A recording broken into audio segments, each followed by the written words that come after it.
Welcome to Judge Diaries. Today's case number is 7419. Case title, My Sister Hid Our Dad's Will and Took Everything. Before we begin, drop a comment and tell us, where are you watching from? Your city, state, or country? Let's see who's tuning in to Judge Diaries today. Judge. All right, let's get this circus rolling. Case number 7419. Mr. Deshawn Carter versus Ms. Leslie Carter, brother and sister. The plaintiff alleges that the defendant, his own sister, deliberately concealed their father's will after he passed away and took control of his assets, including the family house, car, savings account, and personal belongings. Mr. Carter, you're asking for the immediate release of your father's estate to you, as allegedly named in the will, and compensation for property already sold or transferred. Is that correct? Plaintiff. Yes, Your Honor, that is exactly right. My father made it very clear he left a will, and I have proof. My sister knew that. She just pretended it never existed. Judge. Ms. Carter, you say there was never any will, that everything passed to you because you were the one taking care of your father at the end. Is that your position? Defendant. Yes, Your Honor. I was with him those last 6 months. I cooked for him, cleaned up after him, took him to dialysis. I mean, he never told me about any will. If one existed, I sure never saw it, Judge. But you sold his car a week after he died. You transferred the deed to his house into your name the same month, and the joint bank account.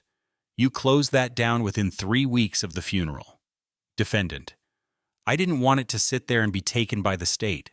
Someone had to do something. Judge.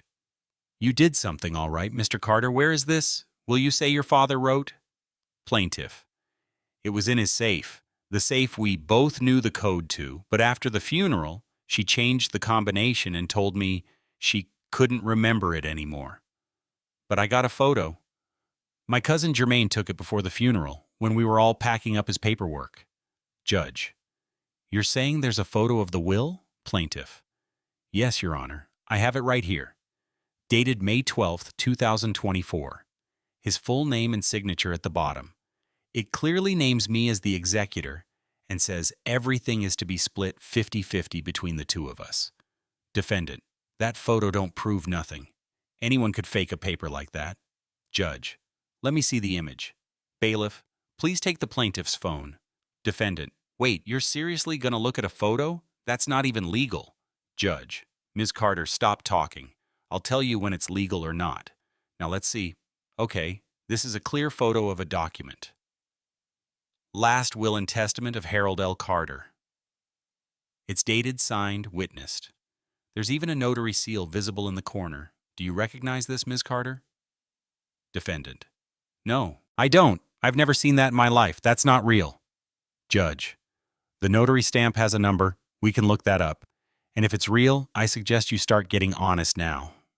Ms. Carter, what happened when your father passed? Plaintiff. He died in his sleep. I got a call from Leslie, and I was on the first flight out of Atlanta the next day. I asked about the will immediately. She told me there's no will, and there never was. She wouldn't even let me in the house. She said, You ain't been here, Deshawn. You don't get a say. Defendant. He wasn't there. I took care of Dad. I cleaned up his messes, changed his sheets when he soiled them, sat with him while he cried. And Deshawn shows up after 2 years and thinks he gets to tell me what's fair. Judge. This isn't about your feelings, Ms. Carter. It's about the law. If there's a will, it must be honored. If you suppressed it, you're in serious legal trouble. What did you do with your father's safe? Defendant. It was empty when I opened it, nothing inside but old keys. Judge. That's interesting. Mr. Carter, was the will the only thing in the safe? Plaintiff. No, Your Honor. It had our birth certificates, his passport, the deed to the house, and 2 envelopes, one with cash and one labeled open together. I never got to see what was in that. Judge. Ms. Carter, did you ever open an envelope labeled open together? Defendant. No. Like I said, the safe was empty. Plaintiff. Liar. My cousin was there. He saw her take papers out and stuff them in her purse. Ask Jermaine. Defendant. Jermaine is a drunk. You gonna take his word? Judge. Enough. I want Germain here tomorrow. Subpoena him if you must. And we will also be contacting the notary whose stamp appears on this image. If this is authentic, Ms. Carter, you may be facing not only civil liability, but potential fraud. Defendant, this is unbelievable. My own brother turning on me like this. Plaintiff, you turned on me when you locked me out of our father's house and told me he left me nothing. He was proud of both of us. You just got greedy. Judge, we are done for today. Bring in Germain tomorrow. Ms. Carter, if you have anything else to share about that will, now would be the time. Because once the notary confirms it's real, hiding it becomes a crime. Judge, court is back in session. Mr. Carter, please return to the stand. Yesterday, we reviewed a photo of a will you claim your father wrote before his death. You also stated that the safe where the will was kept was mysteriously emptied after your sister, the defendant, changed the code. I understand we have additional details today? Plaintiff, yes, Your Honor. My cousin Germain is here, and he was there the night before the funeral. He helped me find Dad's documents and saw the will with his own eyes. Judge, all right, we'll get to him shortly. For now, Mr. Carter, tell me, did you have any prior conversations with your father about the will? Plaintiff, yes, multiple times, especially after his health started going downhill last year. He told me, Deshawn, I wrote everything down. You and your sister get half. You'll be the executor because she's not good with paperwork. I didn't think there'd be an issue. He was trying to be fair. Judge, and when did he tell you this? Plaintiff, May of last year. We were on a video call. I was in Atlanta. He was at home in Ohio. I even have screenshots from that call. Sikalan, he held up the envelope and smiled. Said, this is my last will, and don't let Leslie talk you out of it. I took that seriously. Judge, do you have that screenshot? Plaintiff, yes, I printed it right here. Dated May 10th, 2 days before the will date. His hand holding an envelope. You can see his handwriting. Will, written in bold letters. Defendant, that could be anything. Could be a grocery list in there. Judge, Ms. Carter, keep quiet or I'll hold you in contempt. Mr. Carter, what happened after the funeral? Plaintiff, I went to the house. Leslie told me I wasn't needed. She changed the locks. She said there was no will and that Dad wanted her to have it all. I didn't want to fight her in front of people grieving. But then I heard from my auntie that Leslie had already moved the title to the house and put the car up for sale. Judge, so you had no access to the estate? Plaintiff, 0. And here's the crazy part. I pulled the property records. The deed was signed over to her the day after the funeral. And the notary who stamped that, it's the same notary whose seal is on Dad's will. Judge, interesting. So the same notary confirmed the deed and the will? Plaintiff, yes. Her name is Monica Ruiz. I reached out. She didn't answer, but I left a message. I bet if the court contacts her, she'll confirm it's real. Judge, we've already done so. Ms. Ruiz is scheduled to appear later this week. Now tell me, what did your father leave behind? Plaintiff, the house, a 2-bedroom in Akron, worth about $280,000. His 2019 Hyundai Sonata, around $35,000 in a joint savings account.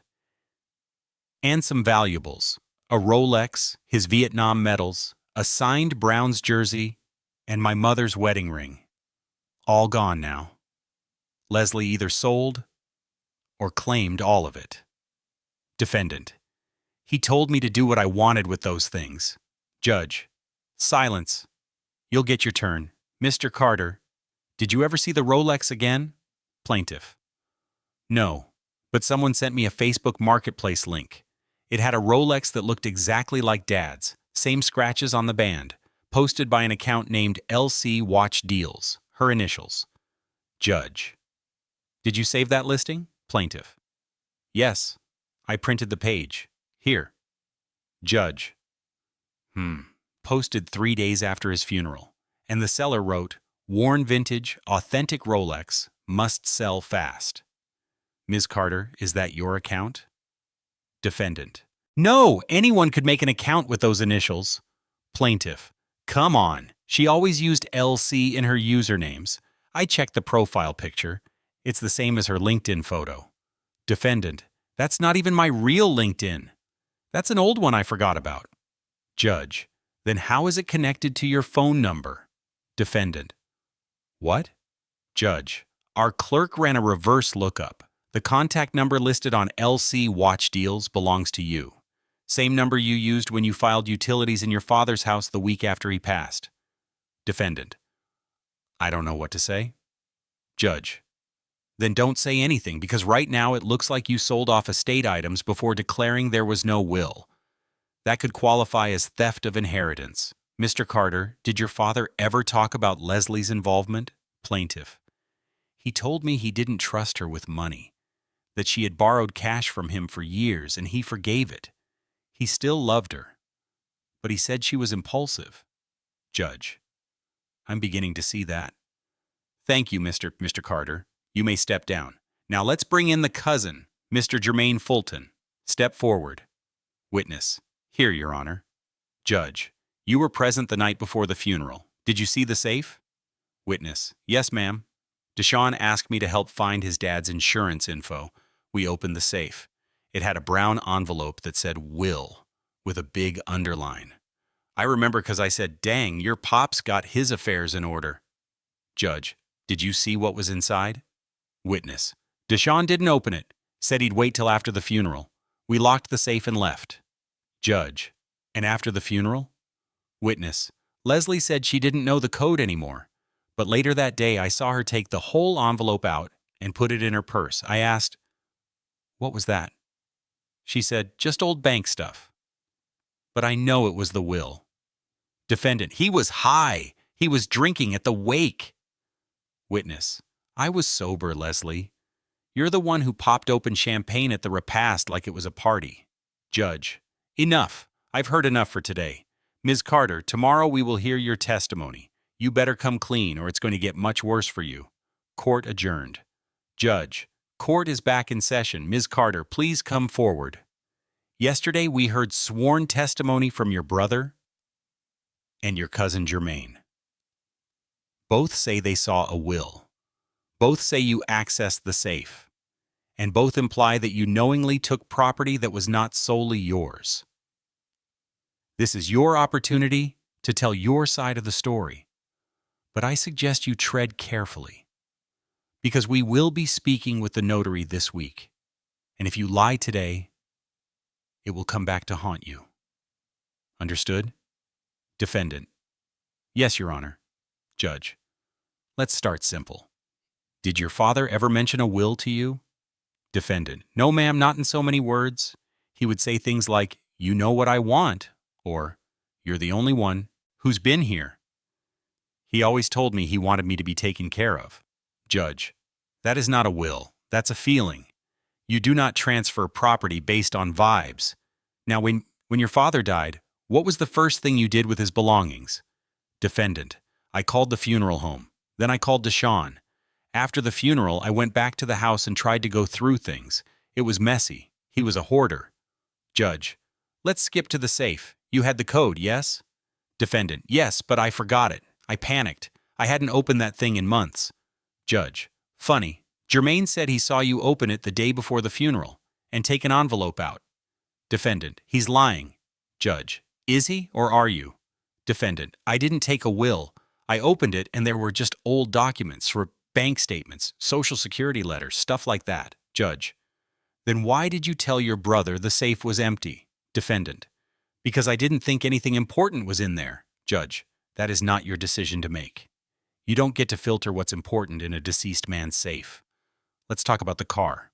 You sold it 3 days after his death. Defendant, yes, I needed the money to pay for the funeral. Deshawn didn't offer to help. Judge, did your father leave behind a bank account? Defendant, yes, but I couldn't access it right away. It was joint with him. He was the primary. Judge, so you took the car without consulting Deshawn and sold it? Defendant, I didn't think he'd care. He never called, never visited. Plaintiff, because you blocked me. Judge, enough. Ms. Carter, did you make any effort to probate your father's estate? Defendant, no. There wasn't much to probate. Judge, you transferred the house to your name. How did you do that? Defendant, he had a transfer on death deed filed years ago, Judge. Do you have proof of that? Defendant, no, it's with the county records office. I never saw it, but I was told it existed. Judge, who told you that? Defendant, one of Dad's friends, Mr. Hal Whitaker. Judge, we'll be speaking to him. For now, explain the watch, the Rolex. Defendant, I did sell it. Judge, finally, honesty. Why? Defendant, because Dad told me once, if I go, sell this and get yourself a real place. He was tired of me living with roommates. He said I deserved better. Judge, so you thought you were fulfilling his dying wish? Defendant, yes, and nobody else had any attachment to that watch. Plaintiff, that's a lie. He promised it to me the day I graduated college. Defendant, you hadn't talked to him in years. Judge, quiet, both of you. Ms. Carter, do you recognize this photo, the one of the will? Defendant, I saw it yesterday. It looks real, but I'm telling you, I never saw that document in person. Judge, so how do you explain that it was stored in the same safe you opened, and then vanished? Defendant, I don't know. Maybe Dad moved it. Maybe it wasn't in there at all. Judge, and yet your cousin saw it? Your brother has a screenshot of your father holding the envelope, and we are about to hear from a notary who may confirm the will's existence. Defendant, people change their minds all the time. Maybe Dad tore it up. Judge, then where's the torn up paper? Where's the evidence of a revocation? If he changed his mind, he would have written a new will. That's how this works. Defendant, I didn't hide anything. Judge, then you have nothing to fear when we hear from the notary. Let me ask you one more thing. Did you receive any cash from your father after his death? Defendant, there was an envelope with some money, yes. Judge, how much? Defendant, about $4,000. Judge, and what did you do with it?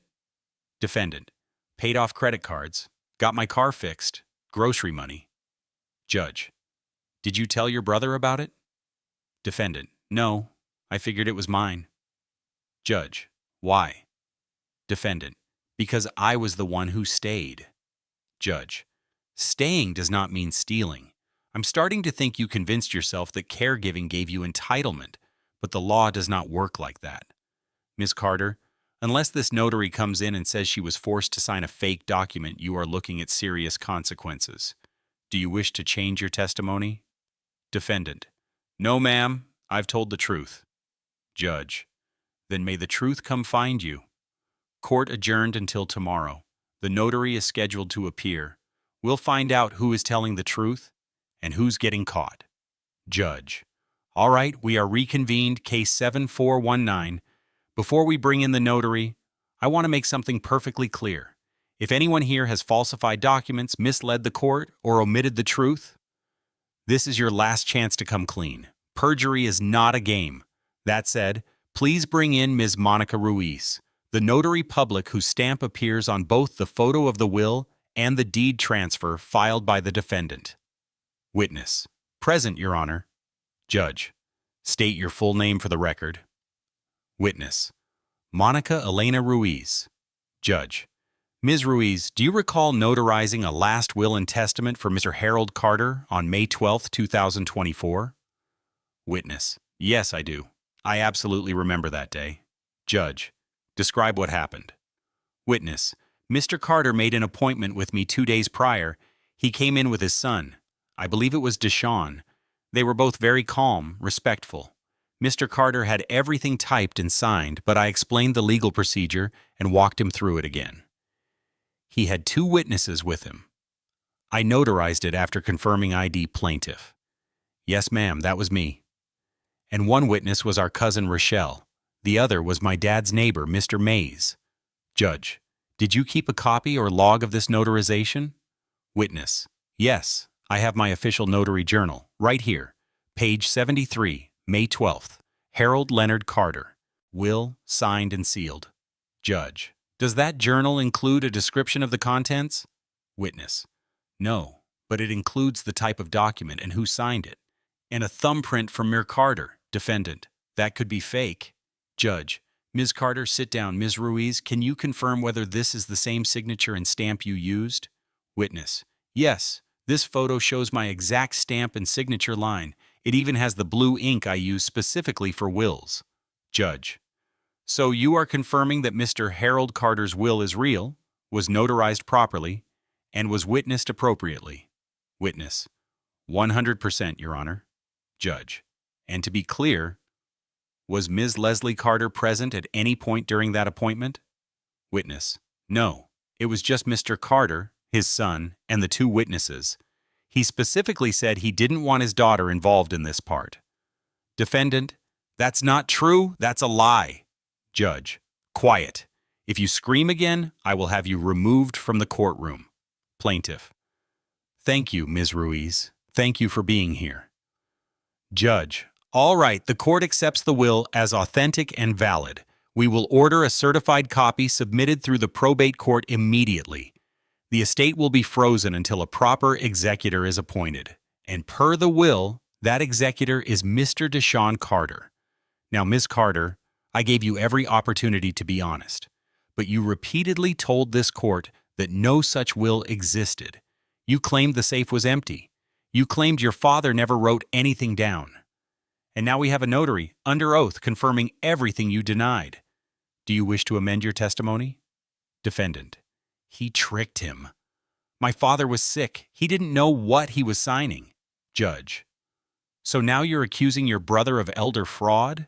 Defendant. Yes. He came back for a week and got Dad to change everything. Plaintiff.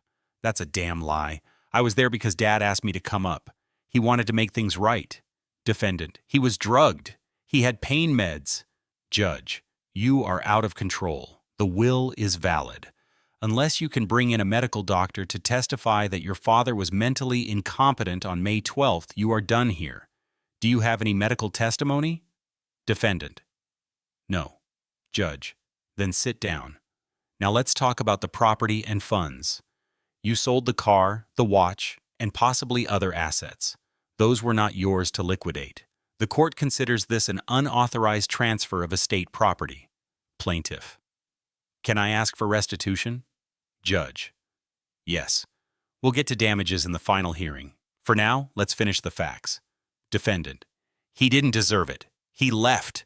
I was the one who fed Dad, who cleaned his wounds. And what did Deshawn do? Pop in, show off some suit, and act like he cared? Judge. Caregiving does not replace a will. If you wanted to be executor, you should have earned that trust, legally, not by locking your brother out and selling things behind his back. Defendant. I needed the money. I was broke. Judge.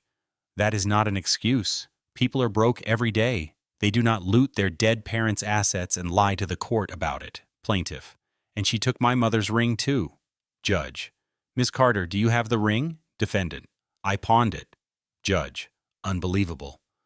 Clerk, please make note. The ring, Rolex, and vehicle have been sold or disposed of.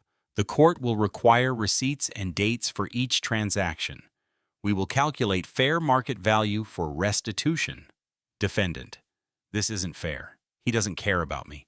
He just wants the house. Judge. This is not about feelings. This is about the law. You don't get to rewrite it because you feel left out. We'll reconvene tomorrow for closing arguments and judgment. I'll be determining the exact restitution amount and deciding whether Ms. Carter's actions warrant a referral for criminal review. Defendant. He always wins. Even in death, he's choosing him over me. Plaintiff. You did this to yourself, Leslie. Judge. Enough. Court is adjourned until tomorrow. Final judgment incoming. Judge. Court is back in session. Case number 7419. Mr. Deshawn Carter versus Ms. Leslie Carter. We are now proceeding to judgment. Let me begin by making something very clear. This case was not just a matter of a missing will. It was a matter of deliberate concealment, deceit, and violation of trust. Ms. Carter, you did not merely fail to mention a will. You actively denied its existence while selling estate property and transferring assets into your own name. That is theft, plain and simple. Defendant. But I took care of him. I earned it. Judge. No, you manipulated the system. You acted as if being physically present gives you the right to override a legal document. It does not. Let's walk through the facts. 1. The will dated May 12, 2024 was authenticated by a licensed notary. 2. The notary's journal and testimony confirm it was signed in the presence of 2 witnesses. 3. Mr. Carter, the plaintiff, provided both photographic evidence and credible testimony that he was named executor and co-beneficiary. 4. You, Ms. Carter, claimed no such will existed. That was a lie. 5. You emptied the safe, sold estate property including the Rolex watch and vehicle, closed a joint account, and claimed full ownership of a home your father did not legally deed to you. 6. You failed to probate the estate and failed to notify your brother of your actions, which constitutes a breach of fiduciary duty and bad faith behavior. Defendant: I didn't know what I was doing. Judge: Ignorance is not a defense. And frankly, I do not believe you were ignorant. I believe you were calculated. You changed the locks, you closed the bank account, you used an alias to sell the watch. That is not accidental. That is intentional concealment. Now let us address restitution. Plaintiff: Yes, Your Honor. Judge: The car. A 2019 Hyundai Sonata, sold for approximately $12,000. The Rolex, listed at $5,500.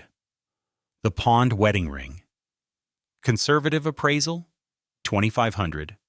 Cash withdrawn or used without authorization, approximately $4,000. The home, value of $280,000, to be jointly divided per the will. Bank account, $35,000 to be split equally. You are required to repay the estate a total of $24,000 in misappropriated property and cash. The house and remaining assets will be placed into probate under Mr. Carter's authority as executor, with equal division to follow. Defendant: I do not have $24,000. Judge: Then you will enter into a structured payment plan monitored by the probate court. And if you fail to make payments or attempt to interfere with the estate again, criminal charges will be filed. You are dangerously close to probate fraud already. Defendant: This is so messed up. Judge: No, Ms. Carter. What you did was messed up. Your father trusted both of his children. Instead of honoring that, you tried to erase your brother and rewrite history. And now justice is restoring the truth. Final orders. The will is officially accepted and recognized. Deshawn Carter is the legal executor of Harold Carter's estate. Leslie Carter is ordered to repay $24,000 in estate property.